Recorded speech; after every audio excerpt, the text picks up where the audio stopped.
Good morning, good afternoon, good evening to East Central Missouri and the world, and welcome to the James Strong Show podcast number 135.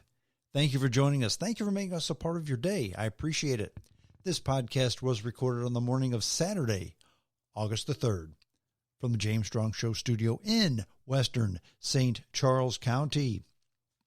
It's been about a month since I've done a solo podcast. It's been about 2.5 weeks since I've done a podcast, period. Have you noticed that? Maybe you have.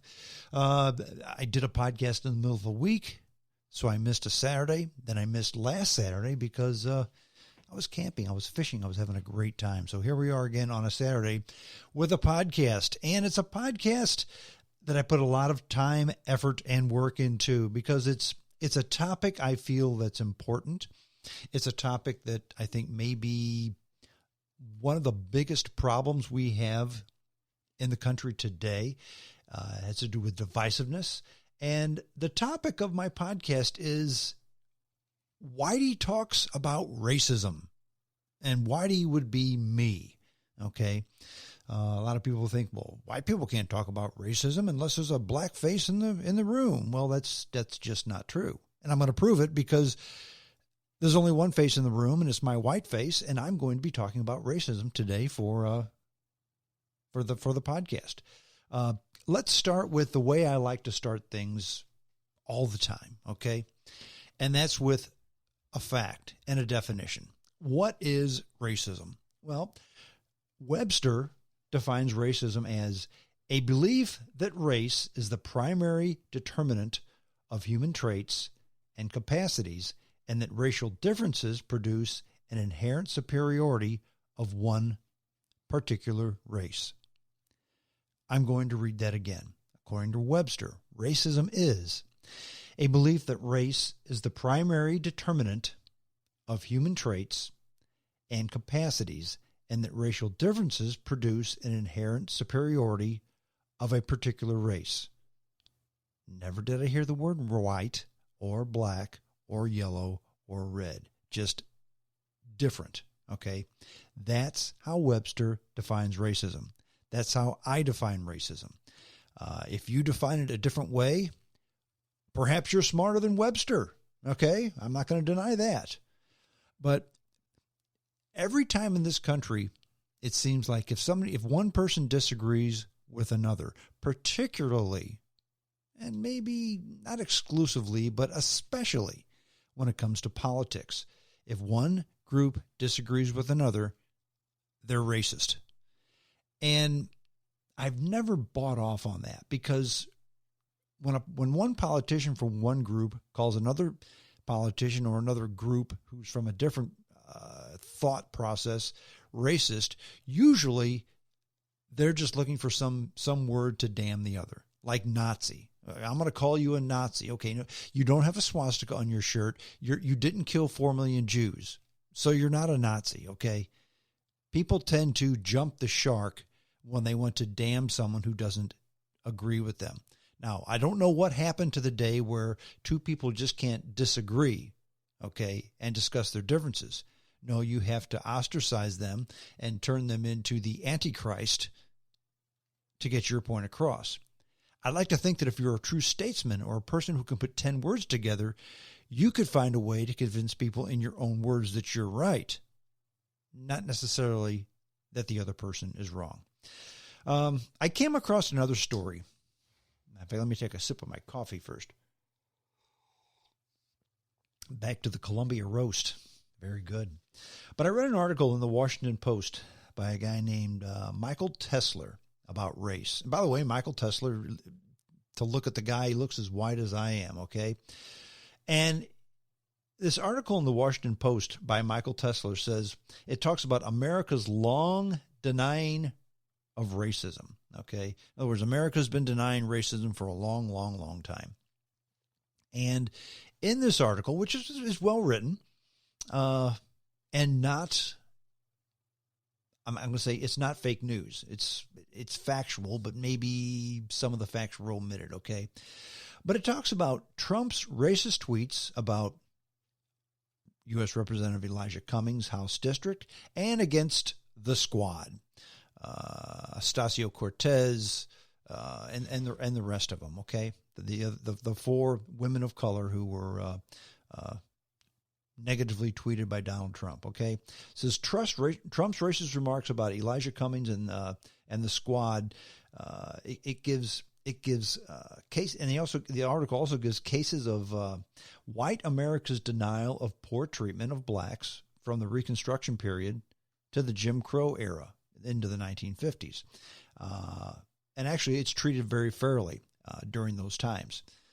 It's a good factual snapshot of America's denial of racism during that time. It also talks about how most whites opposed interracial marriages until recently, which again is factual. And it also talks about that in 2018, 33% of Trump voters said that it was racist for whites to use the N-word. Only 33%. Okay. Now, none of this is fake news, but these four instances, Trump's racist remarks about Cummings and the Squad, America's denial of poor treatments of blacks between Reconstruction and Jim Crow era, the fact that most whites opposed interracial marriage until recently, and the fact that in 1918, just last year, only 33% of Trump voters said that it was racist for whites to use the N-word. He uses those four cases as to why America continues to deny that there's racism in this country. Now, again, this is not fake news. Okay, the Washington Post, I think, in my opinion, does a pretty good job of reporting the truth. However, nothing he said was false. Nothing he said was wrong. But sometimes the omission is quite damning. And let's go ahead and go through each one of those four, and I'll give you, as Paul Harvey used to say, the rest of the story. Trump's racist tweets. Okay. Now, I heard those tweets and I read those tweets about Congressman Cummings' district and the Squad, but I never heard anything referring to race involved in those tweets. Never once was race involved in them. I'm not going to read them. I'm not going to, because you've all heard them.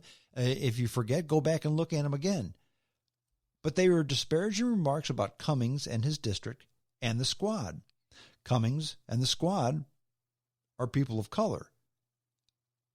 But he didn't say anything about race. And here's what many people don't understand, or at least don't accept as the undeniable truth.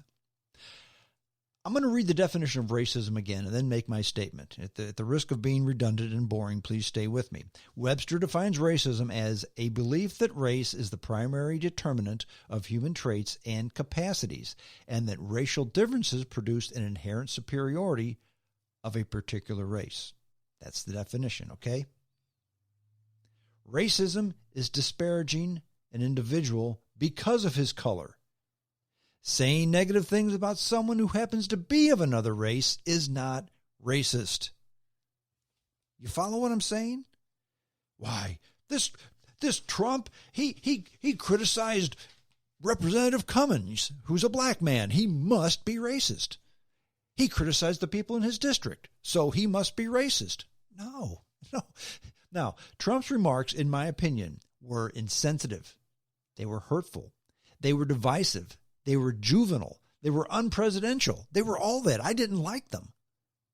But they weren't racist, okay? And perhaps the biggest problem in America today is the visceral name-calling. If you don't agree with me, you're a racist. You're a sexist. You're a bigot. You're a homophobe. Sorry, Mr. Tesler, but Trump's remarks were a lot of things.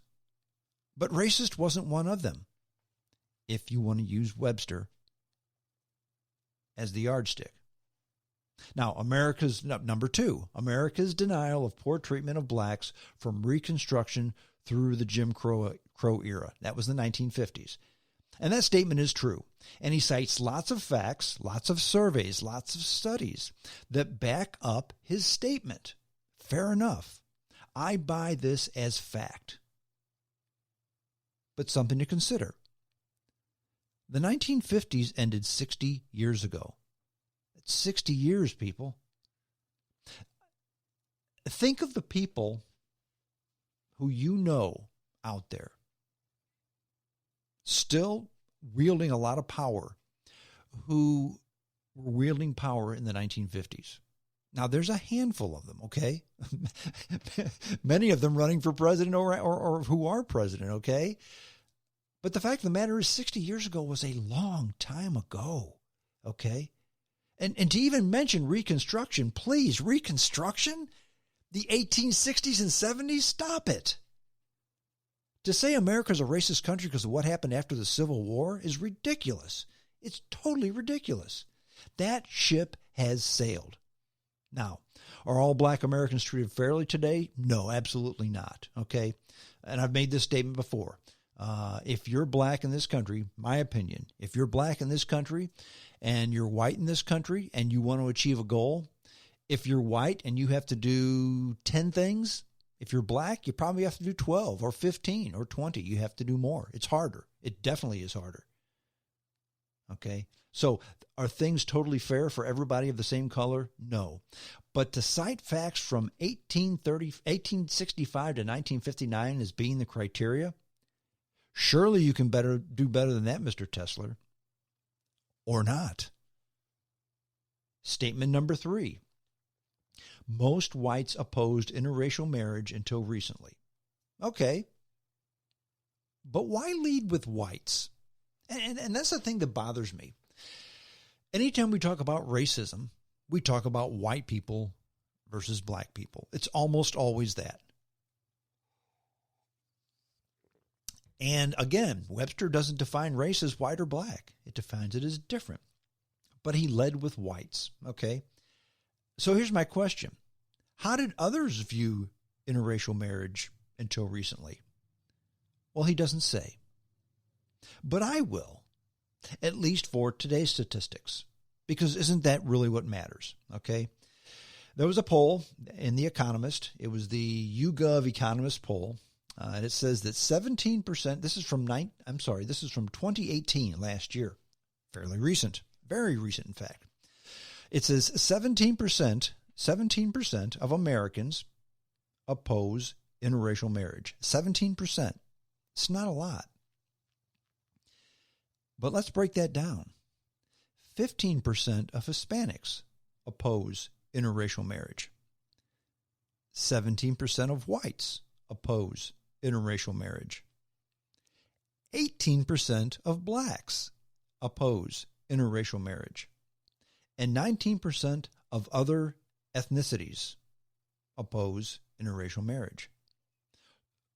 So I'm going to repeat those numbers. 17% of America as a whole, 17% of whites, 18% of blacks oppose interracial marriage. So the facts, according to the YouGov Economist poll, say that more blacks oppose interracial marriage than whites. So how in God's name can you use this as a criteria as whites being racist against blacks? Looks to me like whites are more open when it comes to intersexing with the marriages, okay, or with the races, okay? So Mr. Tesler, he doesn't research stuff properly. Maybe that's the case. One of 3 things happened here. Either Mr. Tesler didn't research properly, or he did so, but he didn't see these recent figures as relevant, or he did so and purposely omitted it to serve his purpose and push his agenda. Now, should a true journalist even have an agenda? That's another story for another day, okay? And the story also talks about how good Christian people, especially, are the ones who are against interracial marriage, okay? It alludes to that. Well, the Baylor University poll said that Catholics, of which I'm one, are twice as likely to not give 2 shakes about interracial marriage as the population as a whole. And it states that reason being that Catholics tend to be in a parish, in a group, and that's the family. And there are a lot of different races and ethnicities in the Catholic Church. In other words, if your family is the parish and there's lots of people from different backgrounds and ethnicities in your parish, in your family, you kind of accept people